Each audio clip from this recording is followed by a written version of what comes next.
Hey everyone, it's Craig Campbell from Pastor Craig's Vintage Cards, and today I'm doing a VR for John, Wade Boggs fan, as he's went over the 2,000 subscriber mark. And congratulations, John! I really enjoy your channel.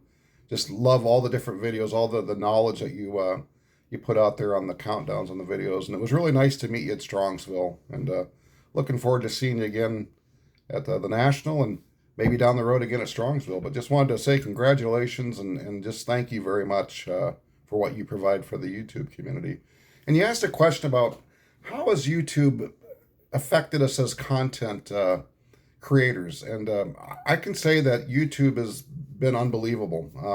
It's opened up so many avenues for my hobby, and to experience it, to share it, and to learn, to meet friends, to make friends. It's just been a great thing.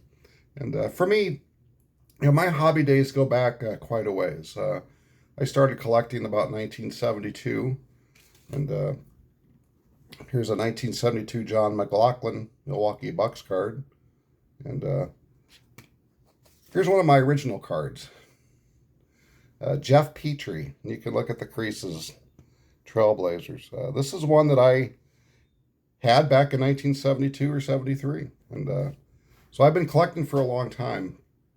And as I collected as a kid, I really collected because my mom and dad, I struggled with math terribly. And so they knew that the numbers on the back, because I love to read, but my mom and dad said, if he memorizes the stats, if he looks into the numbers, it's going to help him with numbers. And it did. I eventually caught on to math and did okay with it, but I still love to read. And so cards were a big part of my life growing up, until about 1978, and I got into high school and found out that I like girls more than I like cards, and eventually got a driver's license and kind of got away from the hobby for a while. And even here's another card that I had, an original.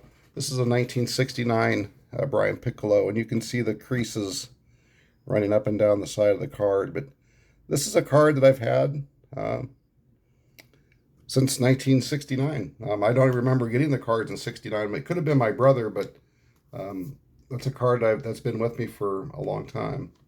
And towards the end of my early collecting days, I bought this Eddie Matthews card, and I got it at a garage sale or something. It's all creased up, but it's a card that's near and dear to me because it's been with me in the Air Force and overseas and all over the place. And so those cards are important to me. They've been with me for a long time. But as I moved into gotten married and had kids, and then I remember in 1987, I started buying cards again. And these are some cards I bought in 87, Topps football. And of course, I'm a big Green Bay Packer fan. And I remember I built the entire set out of opening packs. And we didn't have probably two nickels to rub together. I was in the Air Force and had two kids, and I can just remember buying those packs and enjoying it so much. And at the time, the hobby this is 1987. There was no internet. Everything was still go to a card shop or trade. And I can remember always going to the card store, and I had friends that collected. We used to get together on Friday and Saturday nights or whatever and trade cards. And so there was this real interaction between collectors, and you'd go to the card store and talk to the dealer and think you were getting gold when you bought 1987 Topps packs. And here I've got some 1987 unopened packs still. I can remember I bought a couple of cases of these, not cases, a couple of boxes of these cello packs, and thought I'd found a gold mine. And I had a lot to learn about economics as a 25-year-old.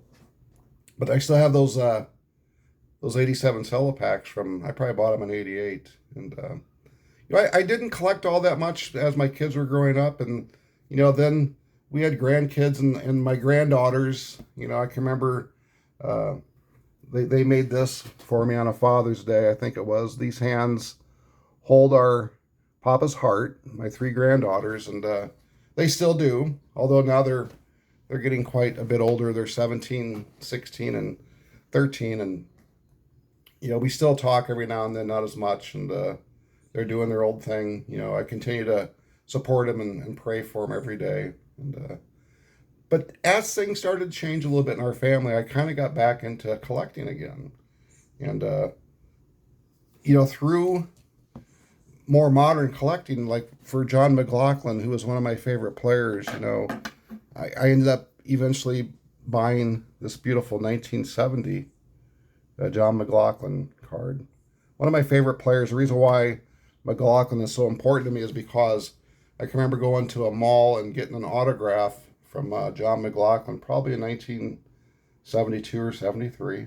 And, so I always liked McLaughlin. But as my grandkids got older and I got back into the hobby more seriously, I was able to start buying things like this. And eventually, I got back into really collecting the Eddie Matthews cards, and I still have this 1956 original I bought back in the mid 70s. But then I ended up buying a nice PSA 6 1956 Matthews, and really that's through YouTube is what's really amplified that. Seeing other collectors and hearing other stories, and it's really created a desire to collect more thoroughly and more wisely, I think. And so I think YouTube has just opened up so many avenues of knowledge and inspiration and a desire. And there's certainly no jealousy when I see somebody else that has a card.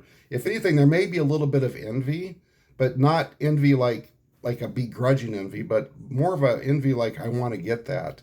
And so I often suffer with FOMO, fear of missing out. And I'm learning to tamp that down and realize that if I miss out on a good deal today, it's likely going to be there down the road.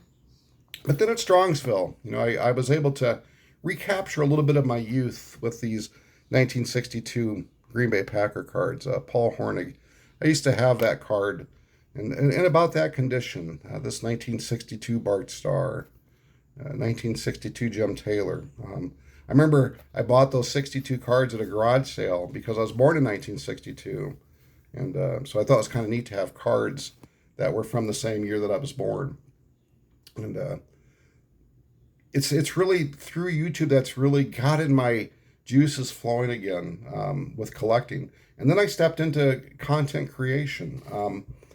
My sister had passed away. She'd had brain cancer, and we were in the hospice unit, and my brother-in-law had collected cards. And so as we were passing time sitting with my sister, we'd go through the cards and just kind of sort them out. And that really kind of got my desire going again for cards. And then I was coming home after she passed away, and I'd been listening to some YouTube preaching videos. And I'd taken a phone call from a friend of mine. And my sister was born in Missouri. And the person I was talking to, his name was Chris. And I believe that our cell phones listened to us, obviously. And because shortly after I hung up from the phone, I grabbed my YouTube and I was searching for videos to listen to. And there was a prompt for Chris from Missouri that popped up on there. And again, this conversation had taken place where he'd asked where my sister was born at, Missouri. And I was like, okay, Chris, I'll talk to you later. And then all of a sudden, my phone has Chris from Missouri populated on there as a video. And so I listened to it, and then the next prompt was for Mike Moynihan, and I listened to that. And I remember I reached out to Chris probably a week later and started watching on YouTube. And it was probably a year after that Chris had encouraged. He said he didn't encourage me specifically, but he said, I know there's people out there listening that maybe have been thought about making a YouTube, being a content creator, and you should look into it. And I kind of felt in a way he was speaking to me. And so I started making YouTube videos, and I really enjoyed it. And I realized that, one, I'm not really camera shy, but then it just really increased the enjoyment of the hobby, to create content, to share my cards, to show cards. And it's just really been such an enjoyment. And it's been such a great outlet for the hobby for me, because we no longer have Friday and Saturday night trade nights like we used to. This hobby can be very isolated between you and your cards and maybe a screen at eBay or Facebook or whatever. But it's sometimes it can be very lonely as a card collector. And YouTube has taken that and changed that. And just like at Strongsville, to meet so many people and to shake their hands and talk to them and to spend time, seeing Greg and Darren and Sammy Thunder and B. Roth and Chris and you, John, and then Brian Hodges and Warren and Stephen with a PH and just on and on. The names just go on. But to actually get to meet people and to talk to them and was such a joy, such a joy. And so I really enjoy the hobby. YouTube has really amplified that, and to the point now where I'm getting some cards that I used to have at one time, which I no longer do, like this really nice Oscar Robertson. I get a 1970, which matches that John McLaughlin. But here's an Oscar Robertson All-Star card from the same year. And then even just to find stuff that, like for me, like this Robin Yount, this nice 9.5 Yount. I just picked this up a little while ago, an 81 Fleer. And for me, growing up as a Brewer fan, Robin Yount was one of my big heroes. And so the hobby has just really been energized through YouTube. And YouTube has provided such a great outlet. And I think it's a healthy outlet too, because some of the struggles that we have in our lives and that we have in our families' lives and in our friends' lives, and they can really kind of wear you down if you're not careful. I know it can me.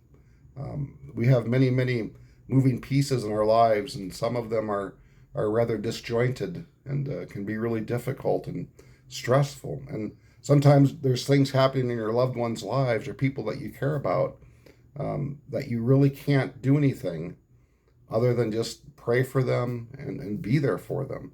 And if you don't have a healthy outlet, I think it can really be taxing mentally and physically, emotionally. And so YouTube and the hobby has really been kind of an escape for me, and a healthy escape.